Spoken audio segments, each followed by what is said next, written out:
everybody. We'll do the embargo today, please, for Sunday. So it'll be a 10:30 Saturday evening embargo, please. Any questions we'll take in Spanish just before that embargo. And then if you could keep to your seats after we've finished the embargo section, we'll be doing a short picture around a commercial announcement. We've got 2 mics. Yep. Hi Pep. Yaya Toure has told us he wants to stay. He loves the football club. So does that change your thinking in some respects, as opposed to leaving it until the end of the season? Will he be offered a new contract before then? What are your plans for him long term? Good morning. I knew that. He expressed in the media what I knew that for months ago. So, but all these issues we're going to talk about at the end of the season. With that in mind then, what do you make of the speculation surrounding the squad? It seems that the speculation is that the squad requires a major overhaul. What's your view as regards that? And does Vincent Kompany still fit into your long-term plans, for instance? I'm so happy with the squad, I said many times. So speculation, that is normal when you're out in a competition in this point of the period. It happened everywhere, not just in the Premier League, in England. So, but I said many times, I'm so happy working with these guys and how they try to do and how good performance they made. And we are going to improve a lot with a lot of these guys. Next season, a lot of these guys will be here. So how important do you feel this one game is in terms of securing Champions League qualification for next season, and what reaction do you expect from your players after midweek? For the qualification for the Champions League will be tough until the last game of the Premier League. So except of course the Chelsea, the other contenders will be there until the end of the season. And of course it's a good bit to see how everybody react, me, myself, and everybody, the players, after to be out of the Champions League. Of course, this important game before the national team break. So, and of course against one of the best teams in the Premier League. Pep, the Champions League has obviously been such an important part of your career. Have you had a chance to reflect on this week and maybe what went wrong and what lessons can be learned for future years? A lot of lessons can be learned, that's pretty sure. Of course, I had a good success in that competition, but the exceptional issue is not to be out in the Champions League and 80 finals. You have to think everybody to be humble, to accept that. So how difficult is that competition? The people create a lot of expectations. We know that all teams around the world in that competition is so demanding. I think the England has to be awareness about that.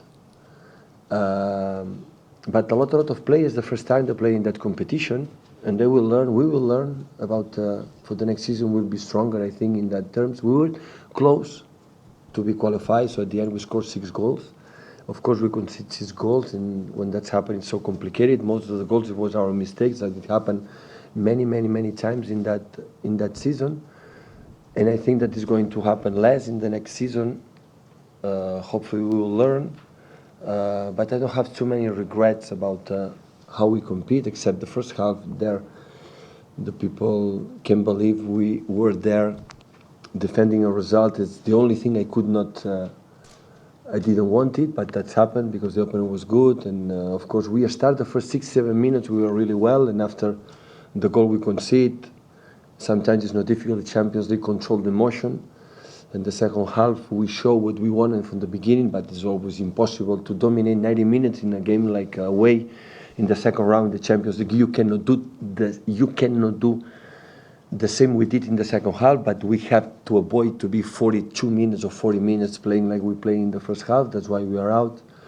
But in terms how they react and play, they compete 2 games. I am so glad. So we react, or you overcame in a difficult situation in at home, when with one we have a most incredible penalty I ever seen with Sergio Aguero, didn't concede, and after we moved immediately 1-2, was one penalty against, with the save, how we react in that situation. That is many things we can learn in the future. But of course we are out, and when you are out, we have to accept absolutely everything the people say. Yaya Toure told us at the start of the week that he doesn't like playing against Liverpool because of the way they counter-press, because of the style that they have. What is it about facing a Jurgen Klopp team, whether it be Liverpool or Dortmund, that you've had experience in the past, What is it like playing against Jurgen? No, it's a top coach. He's a spot little process. He's attack inside. Is win the ball, regain the ball and attack. And when you lose the ball, immediately transition offensive, defensive, and win the ball and attack. He likes to attack in 4, 5, 6 seconds all the time.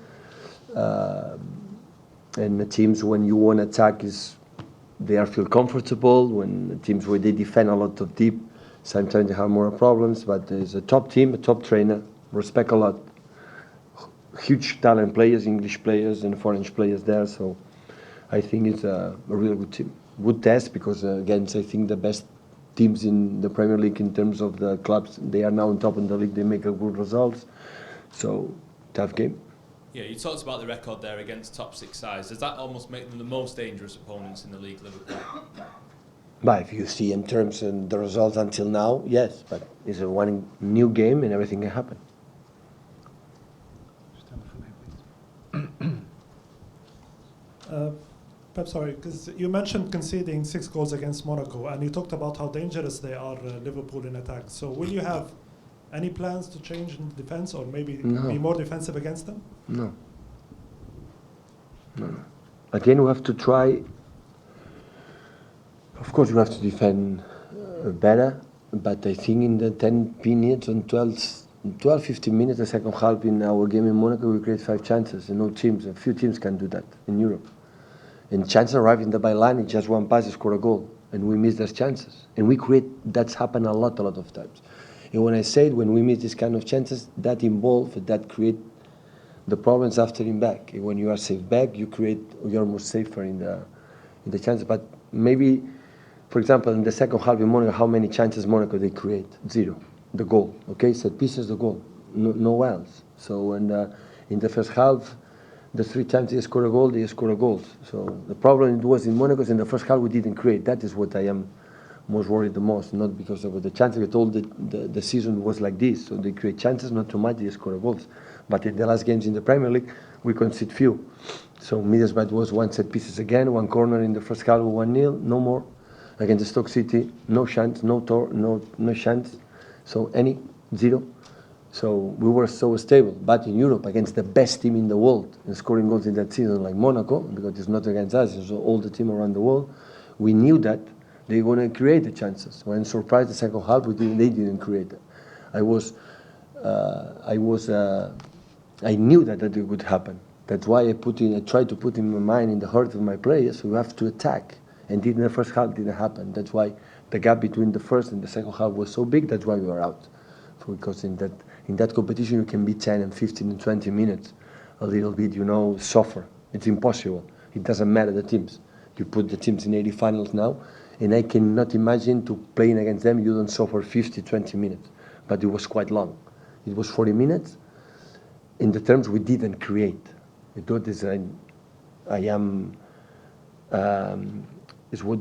is one point I don't like this situation. That game was like this. So in the first 45 minutes, we didn't create the chance. When that happened, it's impossible to go through. Hi, Pep. Hello. Just going back to Vincent Kompany, I believe you took him to Middlesbrough and to Monaco. He wasn't involved, he wasn't on the bench. May I ask you why that was? Because he's obviously a central defender, senior player. Maybe he could have helped you. Why leave him out?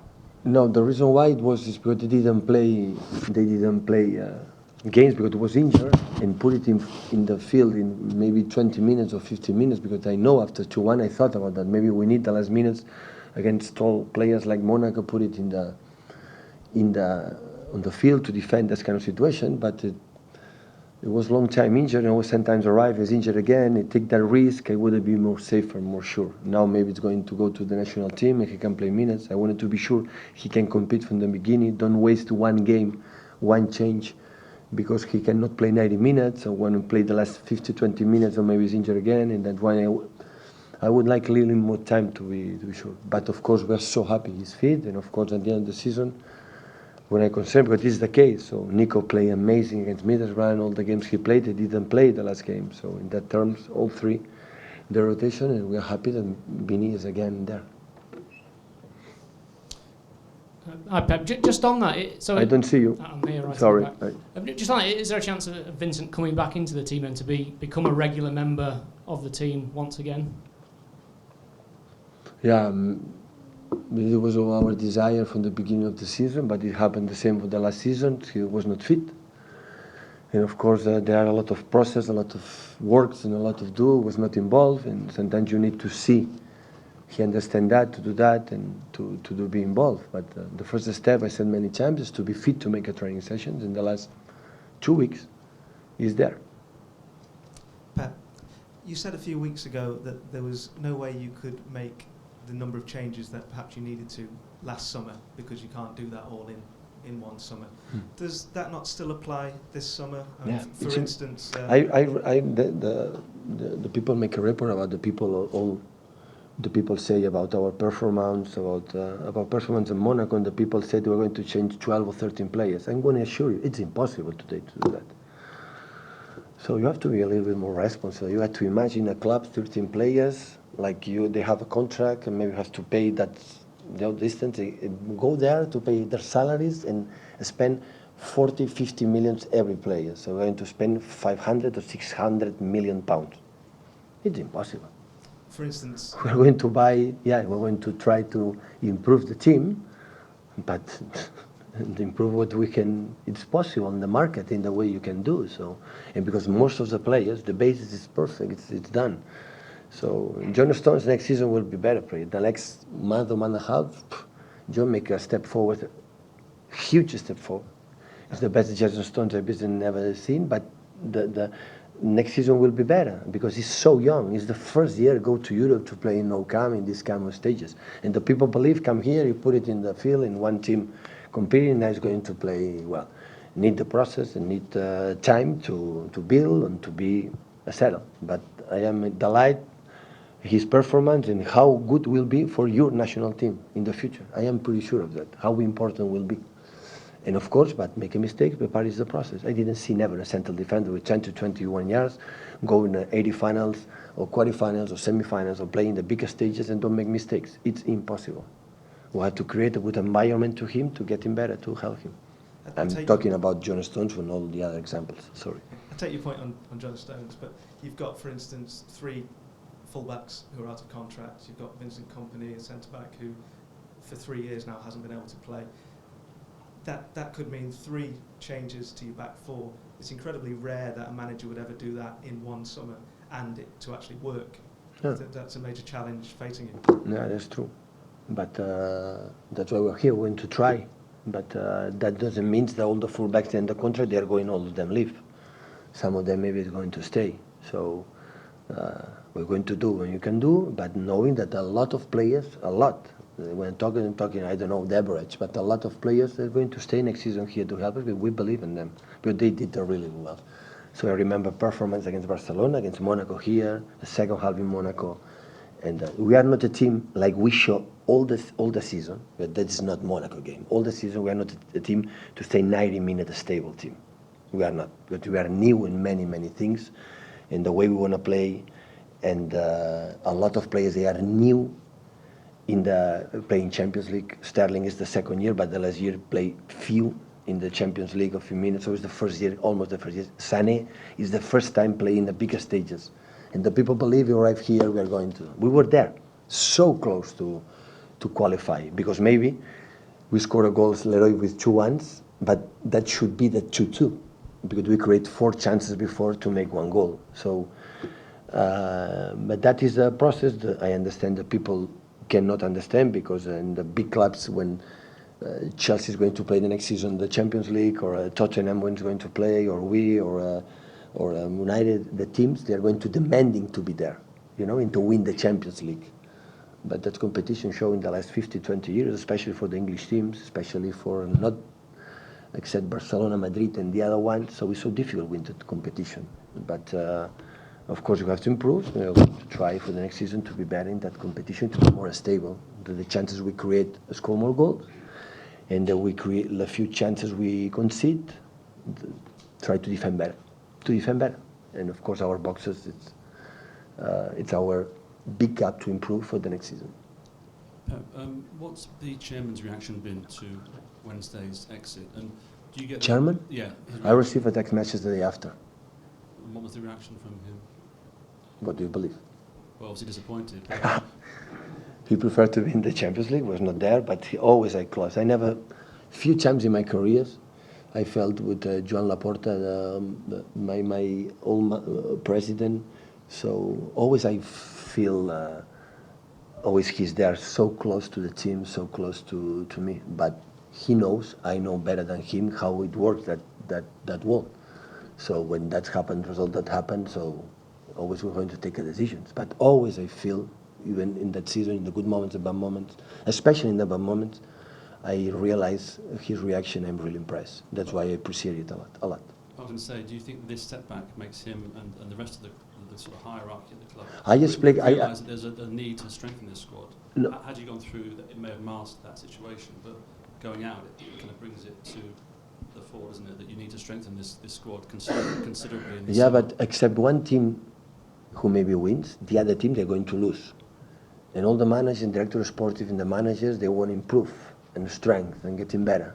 So maybe the team is going to win the triple or win the league and the Champions League. They're going to think, or maybe, oh, it's quite enough, we are going to change this. But even the team is going to play the final of the Champions League, and they are not going to win, because this just can win once. That team are going to think about they have to improve that team. So I knew that. I met the big boss, Sheikh Mansour in Abu Dhabi in Athar, and I heard the plan. So it's a team who created 7 years ago a next step. They took in charge that club, and they are thinking to getting better. And that is the reason why which players, which manager will be. Of course, it depends on the results. That is going to happen. But I wanted to be involved in that as much as possible to help that team to make a next step. And I have more power than ever in my life like a manager. So it's a big deal for me. It's a big challenge, and I want to deal that. I want to see myself as if I am able to do that. That is my impression right now. Hola, Pep, ha dit Klopp fa una estona que per ells el City és el rival més difícil de jugar. Recordant també el partit d'anada, que ningú es va imposar a l'altre, com veus el de diumenge?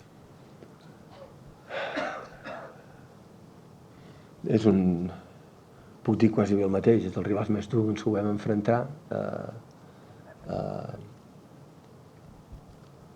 L'única força que tenim els entrenadors, o que més tinc jo, és jugar com jo vull. És l'única, no n'hi ha cap altra més. Els títols no em canvien, no em donen més felicitat que el fet de no guanyar, que el fet de jugar al meu equip com és el d'allò. I el Jurgen juga a la seva manera, per tant l'admiro tant, perquè l'he vist al Dortmund, l'he vist ara aquí, juga com ell, i ell sap que juguem com a mi m'agrada, i aquesta és l'única força que tinc. Jurgen Klopp has said Manchester City is the most difficult team to play against. How do you see the match on Sunday? Well, I could say almost the same for Liverpool. It's one of the most tough opponents in the Premier League. The unique force I have is to play the way I want. Trophies are not going to change that way. I want to play the way I am. And it's the same for Jurgen. He plays the way he is. That's why I admire him so much. Hola, buenas tardes. Dijo cuando llegó que venía a aprender de este fútbol, de esta liga. Me gustaría saber, llegados a este punto, qué es lo que ha aprendido. Y dos, Pedro ha sido convocado otra vez para la selección. Pedro, me gustaría saber qué parte de culpa tiene en el éxito del Chelsea. Cero. Gràcies. Pedro, en té molta. Havia entès quina part culpa tenia jo. En té molta. Ha tornat a ser el Pedro decisiu, en castellà, decisiu, en què a prop de l'àrea té un sentit del gol, que té pocs jugadors, dreta-esquerra i ràpid. Estic molt content per ell. Respecte a la meva pregunta, bàsicament estic aprenent dels meus jugadors. La Lliga té les seves coses, però m'he donat temps que el que aprèn un entrenador dels seus jugadors, i evidentment són nous, que no els coneixia, i n'aprenc molt. First question, how decisive has been Pedro Rodriguez in Chelsea's success this season? Well, he made a lot of impact. He became decisive again near the box. His feeling with goal is amazing, and I'm really happy for his performance this season. And the second one, when you arrived, you said you came here to learn. What have you learned so far? I've learned a lot from my players. I have new players and I'm still learning from them, and I learn a lot from them. Okay, guys.